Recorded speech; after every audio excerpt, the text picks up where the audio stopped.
magbigay na lang ng vitamins na antibiotics. Ay, ikaw, ma'am, hindi kita nakita. Bakit po? Wala namang vitamins, wala ka malang gusto sakit. So at least, ma'am, may alam nila na pwede po kayong kumontak po sa City Veterinary Office. Pinakamalapit po na pwede yung sulat ito yung mga barangay technician. Okay. So, guys po, magsasabi sa City Vet Office po ha. Pangalawang tanong, anong dokumento ang dapat kunin sa barangay bago po kayo magkatay o magbiyahe ng baboy? Meron po ba kayo nandito sa NASA? Meron. Letter A, choices. Barangay certificate ba ang kailangan ninyo? Letter B, backyard farm certificate signed by the barangay captain. Letter C, birth certificate ng baboy nyo. Pwede din kayo. Or letter D, death certificate. So, A, B, C, D.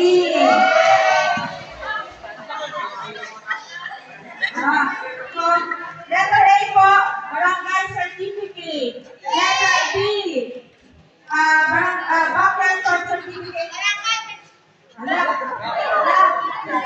Okay. Backyard farm certificate signed by the barangay captain. Or C, birth certificate or D, death certificate. Yung mga nasa likod, ano yung sagot niyo? Anong sagot niyo? Birth certificate po ba ng baboy niyo? Napit po kayo dito. At anong dokumento ang dapat kunin sa barangay bago magtatayo magbiyahe ng baboy? A, barangay certificate or backyard farm certificate signed by the barangay captain. C, birth certificate or D? D? B, backyard farm certificate. Tapos firmado ni kapitan. Sige, ati-ati po. Ang tamang sagot dito? Okay, so A at B. So, kailangan yung A at B dito. Hindi namin napalitan yung choices. Pero meron paliwanag dyan. Si Ma'am Lisa. So, usually daw po, kailangan ng certificate na signed ng barangay captain. So, si Ma'am Lisa magpapaliwanag. Letter D. Kailangan dito o barangay backyard certificate. Pastor, kapitan na kay baboy. Yay! Magkailan pa po nag-i-issue ng ganito? Since ang ASM mabilis sa Pero, nag-i-issue sila.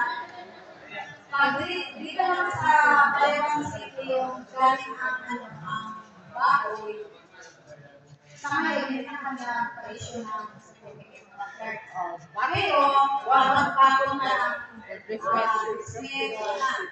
Pero, pag outside Bayawan, magpag-Smith, need namin ng barangay certificate veterinary office.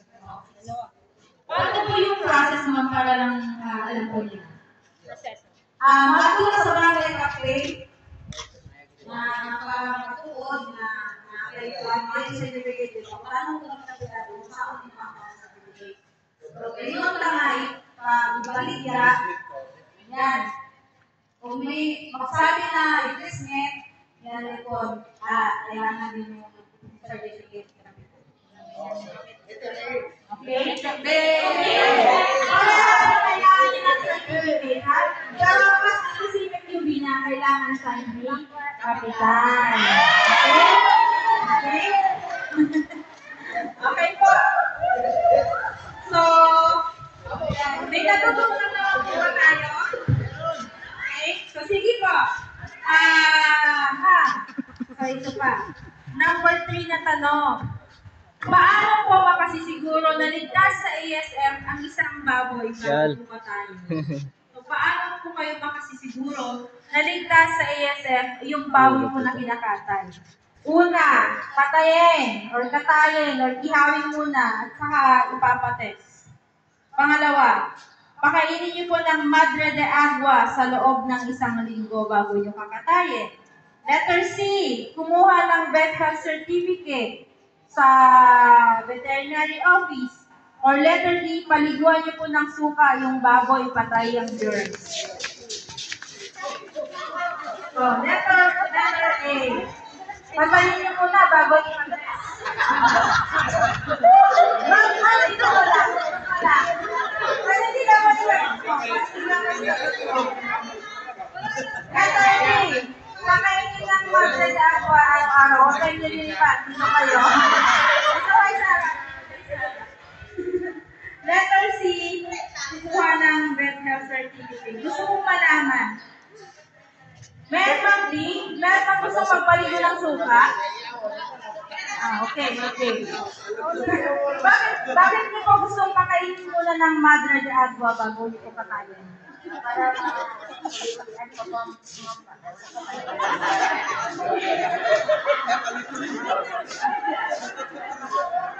tama ba yan?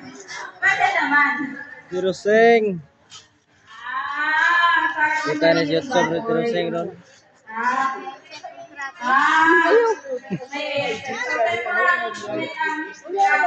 Pag nire-solve nila, madam. Okay po, kayo po ma'am.